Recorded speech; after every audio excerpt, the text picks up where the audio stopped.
अस्सलाम वालेकुम दोस्तों, उम्मीद करता हूँ आप बिल्कुल ठीक ठाक होंगे। 5 अप्रैल सन 2025 और दिन है हफ्ता का। दोस्तों, सऊदी अरेबिया की तरफ से जो है वो 14 ममालिक के ऊपर सफरी पाबंदियाँ जो हैं वो लगाई गई हैं, और इन 14 ममालिक में पाकिस्तान, इंडिया और बांग्लादेश भी शामिल हैं। लेकिन ये जो सफरी पाबंदियाँ लगाई गई हैं, इनमें जो जितने भी टाइप के विज़िट वीज़ा हैं उनके ऊपर ही लगाई गई हैं।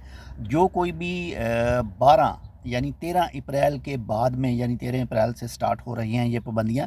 13 अप्रैल के बाद में जो भी सऊदी अरेबिया के अंदर इंटर होगा, उसके पास या तो हज का वीज़ा होना चाहिए, या फिर ऑलरेडी जो वहाँ पर मौजूद हैं वो अपनी कंट्री में, अपने मुल्क में छुट्टी आए थे, तो वो इंटर हो सकेंगे। इसके अलावा जो है वो 14 ममालिक में से कोई visit visa, business visa, multiple visa, यानी जितने भी विज़िट टाइप के वीज़े हैं उनमें एंट्री नहीं कर सकेंगे। और जो सऊदी अरेबिया के अंदर मौजूद हैं उनको भी कहा गया है कि उनके पास 12 अप्रैल तक का टाइम है, वो सऊदी अरेबिया को छोड़कर अपने अपने मुल्क चले जाएं। अगर वो 12 अप्रैल तक सऊदी अरेबिया को छोड़कर नहीं जाते, उसके बाद भी वहाँ पर मौजूद रहेंगे, तो अगर वो पकड़े जाएंगे तो उनके ऊपर 5 साल की एंट्री का जो है बैन है वो लग जाएगा।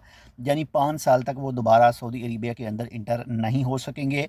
ये कानून इसलिए बनाया गया है कि जो हज 2025 है, इसमें जो गैर कानूनी तौर पर हज करने की कोशिश करते हैं, जो विज़िट के ऊपर हैं, जो मल्टीपल एंट्री वीज़ा के ऊपर हैं, तो वो कोशिश करते हैं कि वो जो हज का फ़रीज़ा है वो अदा कर सकें।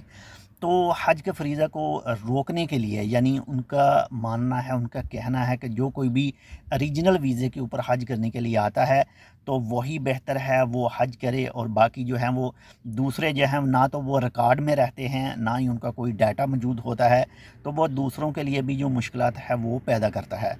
तो इसी तरह से जो है ये आर्जी तौर पर पाबंदी आयद की गई है। जैसे ही ये हज का सीज़न ख़त्म होगा, यानी हज 2025 के तमाम मामला जो हैं वो क्लियर हो जाएंगे, तो उसके बाद में दोबारा से जो है सऊदी अरेबिया की तरफ से ऐलान किया जाएगा, इन 14 ममालिक के जो लोग हैं वो सऊदी अरेबिया के अंदर एंट्री कर सकेंगे। तो जो कोई भी आपका दोस्त, कोई भी ऐसा फ़र्द मौजूद है जिससे आपका ताल्लुक़ है और वो विज़िट वीज़ा के ऊपर मौजूद है सऊदी अरेबिया के अंदर, तो उसे लाजमी ये वीडियो शेयर कर दें कि वो 12 अप्रैल 2025 से पहले पहले जो है वो सऊदी अरेबिया को छोड़ दे और अपने मुल्क वापस आ जाए। इसके बाद में अगर वो पकड़ा गया सऊदी अरेबिया के अंदर है, तो उसके ऊपर 5 साल का बैन लग जाएगा। उम्मीद करता हूँ आपको हमारी ये छोटी सी वीडियो पसंद आई होगी। पसंद है तो लाइक कर दीजिए। चैनल सब्सक्राइब नहीं किया टेक विद उर्दू को, तो आप टेक विद उर्दू को सब्सक्राइब कर सकते हैं। मिलते हैं आपसे दूसरी अपडेट के साथ, तब तक के लिए अल्लाह हाफ़िज़।